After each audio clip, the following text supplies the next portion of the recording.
Hi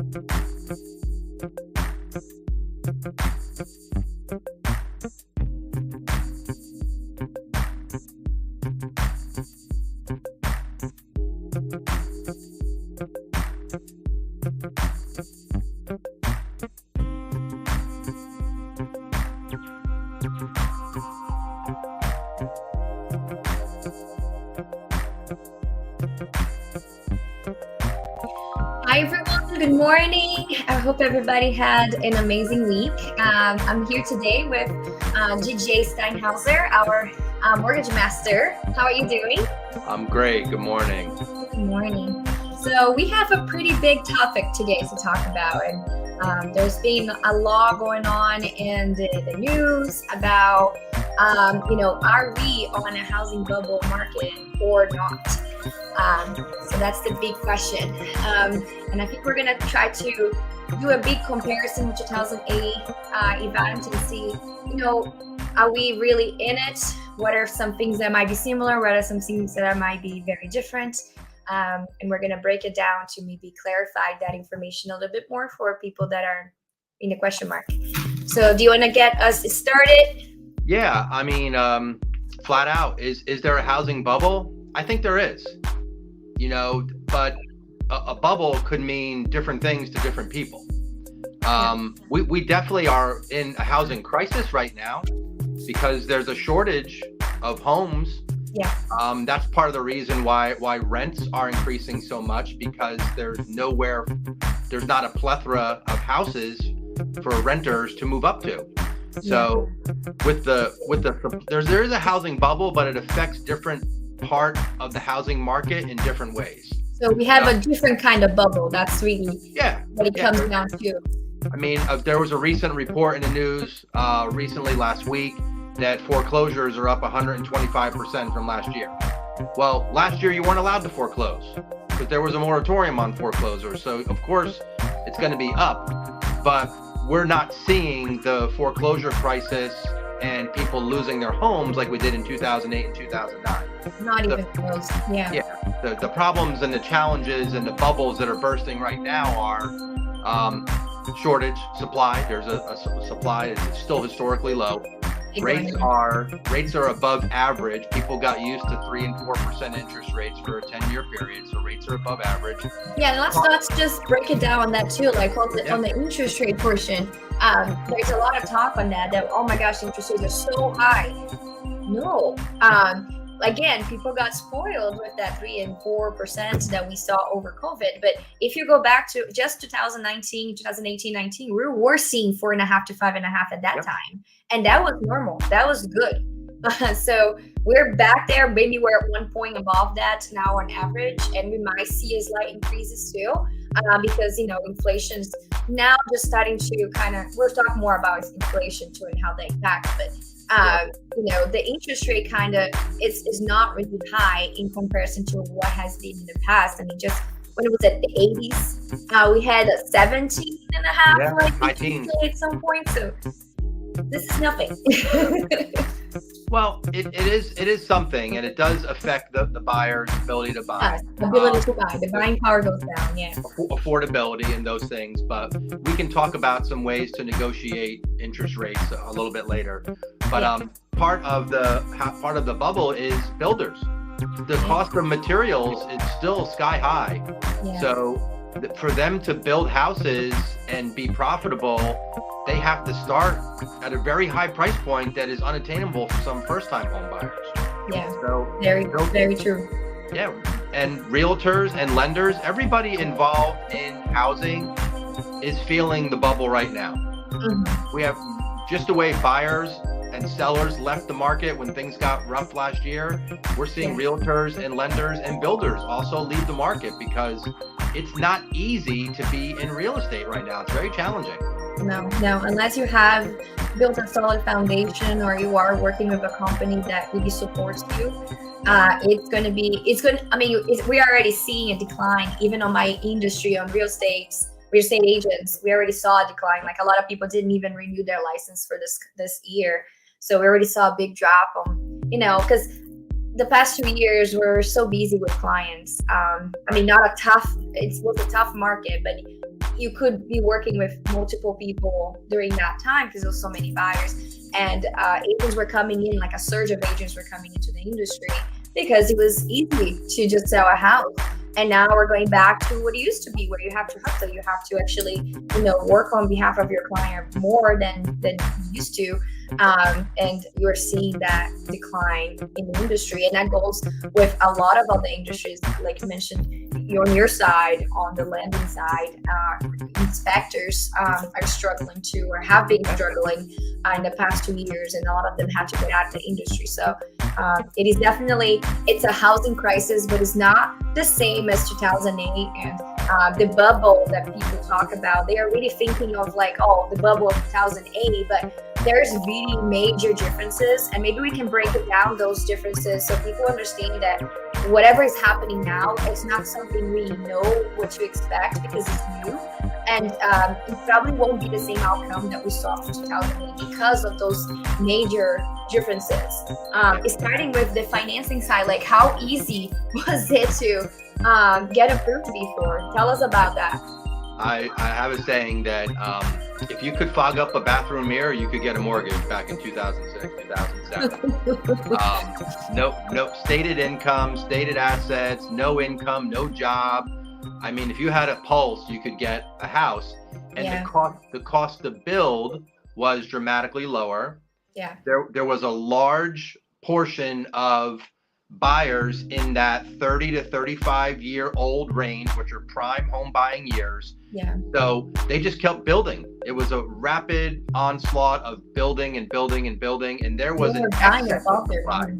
Yeah, it was the opposite of what we have right now. We had too much supply, so you could buy very low, but the loans were tricky. The loans were complicated. They were bad loans for people, and when property values leveled off and interest rates were adjustable and started increasing, people couldn't afford their payments. That's the biggest difference. And that was one of the biggest difference too. Like we'll talk about the adjustable rates. A lot of people don't know that, or don't know what that means. Like nowadays, the most common way of buying a home is with a fixed rate, meaning you're gonna be the same rate from day 1 to day 30, to year 30, right? But back then, the financing process was so lax, so like easy to get, and they were offering people a 1% interest rate to begin with. But that just went up and up by the years, and because it was adjustable. So by year 5, they couldn't afford their monthly payments anymore, and that was when we saw that huge surge of, short sales, foreclosures, everything you can imagine. And then the housing crisis happened. Lots of people losing their jobs, and so that's the bubble that we talk about for 2008. Which again, that's not what's happening now. Our today's standards are much, much more strict for a buyer to qualify. We have fixed interest rates, even if they are a little higher, but at least they know what to expect, right? Yeah, it's safety, and your payment's not going to go up. The other major difference is we didn't have rapid inflation back then, and the interest rates run parallel to inflation. And the Fed over the last 6 months or year has been talking about how to curb inflation and taking the necessary steps. We're starting to see it come down. Yeah. So if you want to expand a little bit on that. Yeah, so the federal government actually was, insurging into the industry, and the inflation started to go up, of course, to kind of stabilize the market. That's their goal, but interest rates really follow along with inflation. Like they really respond to it. They react in a delayed manner as well. So if inflation is going up, a couple months behind, that interest rate is going to be tagging along as well and going up as well. Now that we're seeing that inflation is stabilizing, they're no longer kind of going much higher than they were, we should be expecting that interest rates are going to respond too, but again, in a delayed manner. So the hopes is by the end of this year, we're going to see that interest rates may be going slightly lower than we're seeing now, but that's hard to predict, right? Because again, we never know what to expect. There's other factors that could impact that as well. we do have some data that helps us kind of speculate and predict where things are going to go. I was lucky enough this week to be on a Zoom call with Barry Habib. He's one of the industry leaders for prediction in real estate and mortgage rates. And he went into a little bit more detail regarding inflation on how it doesn't really work month to month. It works off a 12-month cycle.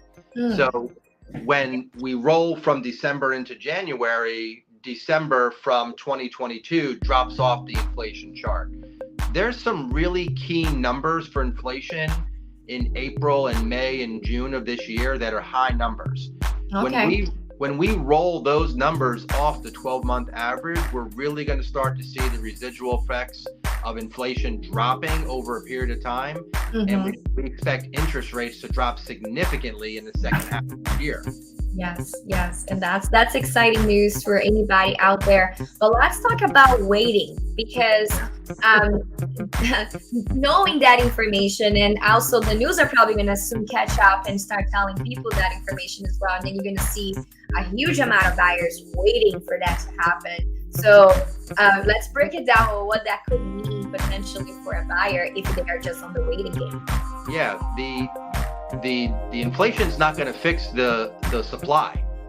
Okay, the supply is what it is. It's going to take a long period of time for supply to come back, because we have an overabundance of home buyers in that age group right now, 30 to 35. So the number of houses on the market, obviously it's going to go up more in the spring and the summer. It always does. It's seasonal, But we're going to see a multiplicity effect of buyers flooding the market. Right now, if you're shopping, there may be 1, 2, 3 offers on a house if it's priced right. You may be the only offer. What's going to happen the second half of this year is, when you have the open house and 50 people come through, and Monday night you're putting 20 offers on the kitchen table, and unfortunately government programs like FHA, VA, USDA, those are going to be the first ones to get pulled. And then they're going to negotiate highest and best and cash, and 20,000, 50,000 over asking, no inspections. That's what's going to happen this year if you wait. That's the cost of waiting. Yeah, you're going to have the ability to get a lower interest rate, but the competition is going to be tremendous. Yeah. So it's not necessarily worth it sometimes to wait for that, right? There's different remedies that we can pursue in regards of the high interest rate. And we always mention about the refinance option, but there's of course a price associated to that that a lot of people maybe don't want to go for. But if the change is substantial, it's actually worth it. You actually saving more for the refinance than you would if you continue to pay whatever interest rate you currently have. And talking to George would be your best option, because he can analyze to you and make sure, okay, is this the right time to refinance your home? Is it worth financially to do it? And he will help you to understand that when the time comes as well. But waiting, there's a time on the waiting period, right? So if you wait, the prices continue to go up on the houses. So maybe that 0.5% interest rate might in the end not make that much of a difference, because the prices of the houses also are going up. So there is a cost in waiting. Right. And that's for any time in history, right? There is a cost of waiting that people need to consider when they are trying to wait. And then, of course, the whole competition situation that you're probably going to be finding yourself when those interest rates drop again. Yeah. And because interest rates have increased and a lot of buyers have left the market, what we're seeing on the listing side is days on market are up and price reductions are up. So days on market being up and price reduction up, that doesn't happen in this market. It hasn't happened in like 3, 4, 5 years. Yeah. Those are prime opportunities for buyers to be able to negotiate with the seller. Yeah. There's never been a better time for a buyer to negotiate on price, negotiate on seller's assist, negotiate on inspection, and we can help you with the rate. If you can get some seller assist, we can use that seller assist to buy down the rate. So instead of a rate in the 6s, for the first year, you could have a rate in the 4s. That could save you $300, $400, $500 a month on your payment for the first year. Which is huge. Yeah, and you don't have to wait for rates to come down. You get the benefit right away. Exactly, exactly. And we are seeing like both of us, we have a couple clients that actually are benefiting of entering the market right now because Yeah. of the, I'm not going to say there's no competition, No. but there is definitely less competition, especially in certain markets. Certain markets are top pocket markets, so they're always going to be competitive. But there are more opportunities now for buyers to approve better terms and negotiate price and get sellers assistance towards their closing costs. And we're seeing that right now. I'm not sure how long that's going to last because we barely have 1.5 months of inventory Right. in multiple areas of Central PA. So I don't know what to expect exactly. I mean, I kind of see what's coming for spring. But I'm just hoping that people can take advantage as soon as possible and not be deceived with the idea of waiting for the interest rate to come down, because that could potentially be detrimental to their ability to purchase if they do require any sort of assistance to purchase. Yeah, if you're a buyer who was in the market last year and you dropped out because of the competition and the interest rates, now's the time to get back in. Give us a call. We can go over the options that are available to you. And the number one thing you can do is do all of your homework up front. Send in all the supporting docs so we can do a full underwrite on your file. Make a strong offer because there's still a little bit of competition, like you said. So the more prepared you can be in making a stronger offer is going to help you win right now when there's less competition. Yeah. And George, I know you have a special program that can actually help buyers have a stronger offer up front. Can you just give us more detail on that? Yeah, we do a full underwrite on the file. So normally when you get under contract, one of the contract dates about halfway through the process is you're required to provide a loan commitment, meaning the underwriter has reviewed the file, and if you do this, this, and this, you're able to lend. We do that all up front. We clear all the buyer conditions. So really the only thing we need is title work and an appraisal, and we can close. If you do all that homework up front, you're able to offer the seller a cash guarantee that they're going to get their money for their house. If something worst case scenario were to happen where the buyer lost their job or had medical expenses and they had to dip into their funds, credit score dropped, all those acts of God, worst case scenarios that can blow up a deal right at the very end. And they happen. We will come in and give the seller cash for the house, whatever the appraised value was, or give them $10,000 and they can put the house back on the market. So the number one thing a seller really wants to know when they accept your pre-approval and accept your offer, is it going to close? Yeah. So if you do all that homework up front, we have the ability to make a cash guarantee to the seller that regardless of what happens, they're going to get their money. Also, if that does happen, both of the realtors get their commission. It's just like a regular transaction, and our company owns the house. Yeah, exactly. Which is also a good thing for the realtors that are listening in to this. Just keep that in mind. It's not just to protect your client and give them a better chance to get their offer accepted, but it also is a security for you, for your commission, for the hard work you put into getting that client under contract. So it gives you that little advantage. Hey, I know that if I accepted this offer from this client, with George, we're gonna close no matter what, and everybody should be happy. And if for some reason we don't close and the seller just takes the money and goes back in the market, at least they're happy, right? They're happy. They got something out of it. So we've done hundreds of these advanced approvals with the seller cash guarantee. You know how many times we've had to pay for a house cash? Zero. These loans close. Yeah, and that's another good thing, that you don't have to use that, but you have that as an opportunity in case it's needed. But just shows that you guys do your homework. Let's put it that way. Really, really nicely done. So we know for sure that buyer can qualify, and we also educate our clients throughout the process to avoid any of those potential hiccups that could, terminate their ability to purchase. Right. One more benefit we're offering right now is, so say you get under contract, but it's full price, you're not able to get seller's assist, and you have to get an interest rate that's less favorable than you wanted. Mm-hmm. You're going to have the opportunity to refinance. Okay. Interest rates are going to come down. After every economic trend where there's been a recession and inflation like this, it's been followed by lower interest rates.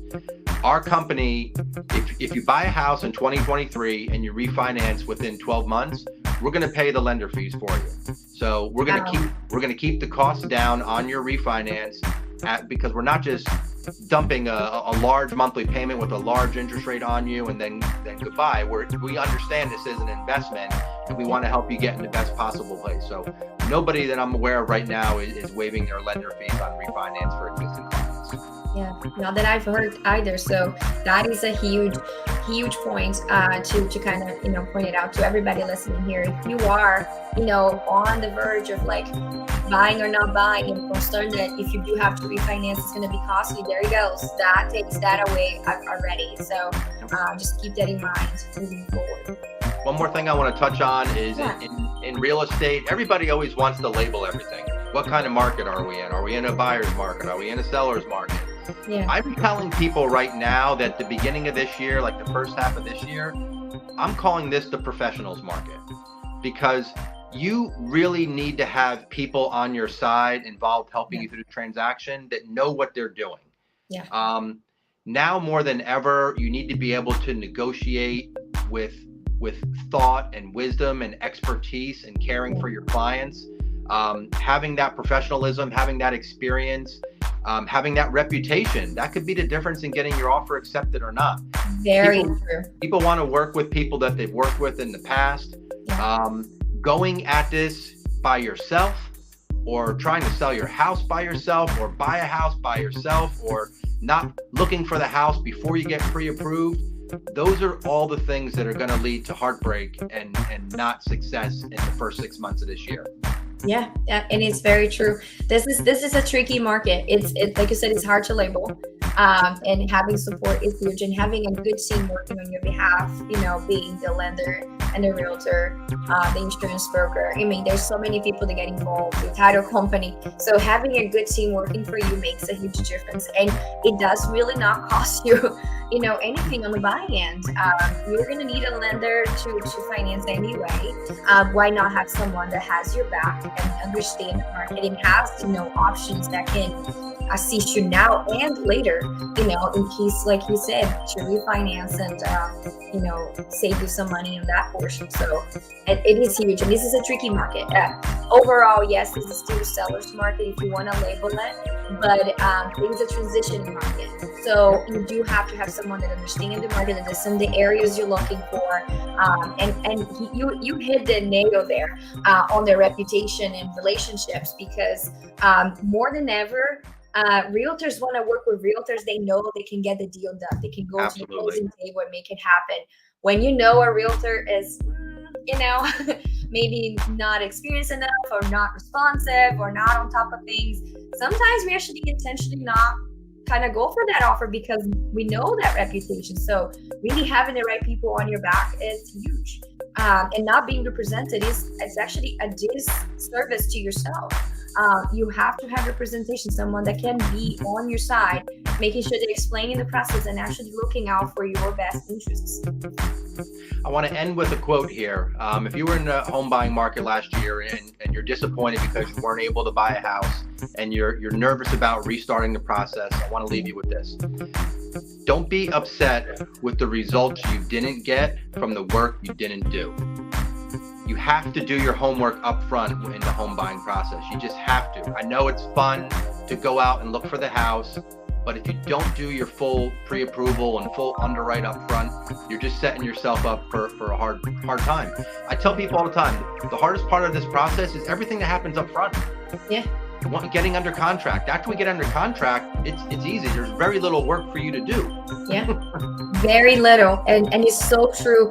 So many people want to go on Zillow and start looking at properties. And then you're like, oh, no, I'll get an approval when I find the house. Guess what? By the time you get approved, the house is gone.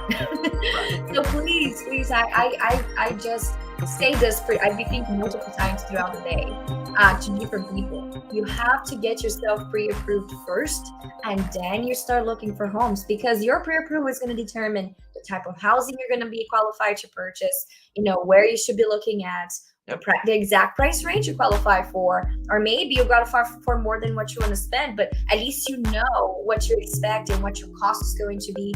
Sometimes people's expectations are different than the actual numbers. They might think, oh, I'm okay with this X amount, but then when they look at the monthly payment, they say, oh, actually I could go higher, or maybe no, I have to stay lower. So it's just so key to important to know these information before you get started. And also the whole point of being a more prepared buyer is if you have the underwritten approval and actually like a cash offer from George, you are going to get that property. Your chances are much higher to get your offer accepted. So just keep that in mind when you decide to move forward, because your experiences from the past, it's most likely because you were not prepared, like you mentioned. So yeah, it's tough. It's not an easy market for sure, but the better people you have helping you along the way, the more you're going to increase your chances for success. Awesome. So just to end this, then we started with, are we in a housing bubble? So what would you say then? What would be the final response to that? Define bubble. Define bubble. Yeah, define bubble means something different for everybody. There are people out there that some of their home prices have gone down, interest rates have gone up, construction costs have gone up. So are we going to see a housing market crash? No. But there's definitely it's definitely a roller coaster. There's some ups and downs, and there's some bubbles that are bursting for everybody involved in the industry. It's tough. It's a tough market right now, and more than ever, you need the very best professional assistance to make your transactions close. That's really it. That's really it. Yeah. So we're in a professional bubble. Yeah, a professional bubble. We need to label or the COVID bubble. Don't say it. Don't say it. Oh my goodness. Well, George, thank you so much for staying with me here today and clarifying this big topic that's going out, for everybody out there. So I feel like there's no right or wrong answer, right, to this. But at least if you understand the waters that we're kind of walking around now, I think that is easier for people to have a better idea of what to do next. I did want to mention one more thing. We talked about doing the homework and getting pre-approved up front. Yes. When we do your pre-approval, we're really pre-approving you for a monthly payment. We're not saying, oh, you can buy a $200,000 house. You can buy a $400,000. A lot of people think it's X amount. That's very true. So the amount of your down payment, the interest rate, the associated property taxes, homeowners insurance, all those things go into your monthly payment. Yeah. And we want to make sure you have a monthly payment that you're comfortable with. So our pre-approval, you will be pre-approved for a certain purchase price range based upon your down payment and the property taxes and other property associated fees. But we really want to make sure that you have a monthly payment that you're comfortable with and work from there. Yeah, thank you so much for bringing that up. There's a lot of misconception on that in regards to the monthly payments. My clients always think that, I can only buy up to X amount. But I'm like, no, it depends on taxes. It depends on if there's an HOA fee, if depending on the HOA fee, you could make it or break your monthly payment. So it really is all about the monthly payments and your interest rate that you cap for that time period, which we did mention this, but interest rates don't get locked into actually you are under contract there. So there's also a timing there that you're going to be looking for the best time to lock that in, right? Right. When interest rates, we have a program called Lock, Shop, and Go, but that's a program for a different market. We were using that when interest rates were rising. Yeah. We were locking people in to avoid those higher interest rates. Interest rates are trending down right now, or flat or down. So Lock, Shop, and Go is not the right timing for this market. So we're really floating the interest rate until they get under contract and locking through closing. That's awesome. Yeah, that's good information. Well, thank you so much. Hope you have an amazing weekend. And guys, if you guys have any questions, or if you feel like you're ready to get started in the home buying process, get started connecting with George first, so he can get you, fully pre-approved and potentially even get you fully underwritten as well, so we can have a really strong offer for when you do find the property that you want to be putting an offer in. Yeah, if you're a home buyer and you could take one or two things away from this, now is the time to buy, and I have to be ready to make a strong offer. Yeah. Two points. Great. That's it. Yeah. Yeah. Thank you, George. Have a So good nice one. chatting with you. Talk to you later. Thank you so much. Talk to you. Bye. Bye-bye.